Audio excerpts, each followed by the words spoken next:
Në një aktivitet të mbushur me këngë, kërcime e lojra popullore kanë vendosur të urojnë ditën e parë të pranverës fëmijët e kopshtit Beptusha.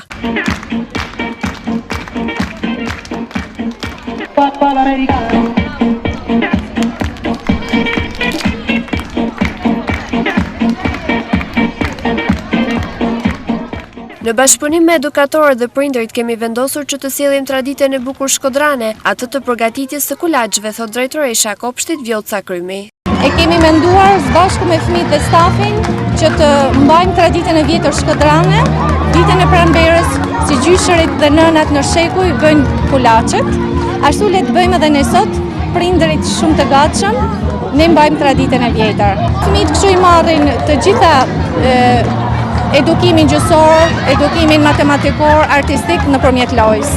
Prindërit, sa bashkëpunues kanë? Bashkëpunues, është pak e vështirë sepse kopshtet me ushqim, me fjetje, prindërit janë të gjithë punësuar, faleminderit që janë punësuar, por ato sakrifikojnë dhe marrin pjesë. Janë bashkëpunëtorët më të mirë, si kur ato të mos tishen, ne as një element këtij aktivitet, as dhe një ditë mësimore nuk mund të realizojmë. Në fund të këtij aktiviteti u vlerësuan me çmime nga një juri e përzgjedhur ushqimet dhe ëmbëlsirat të përgatitura nga prindërit dhe gjyshërit e këtyre fëmijëve, produkte të cilat më pas do të dhurohen në shtëpinë e të moshuarve si një urim i bukur për ditën e pranverës.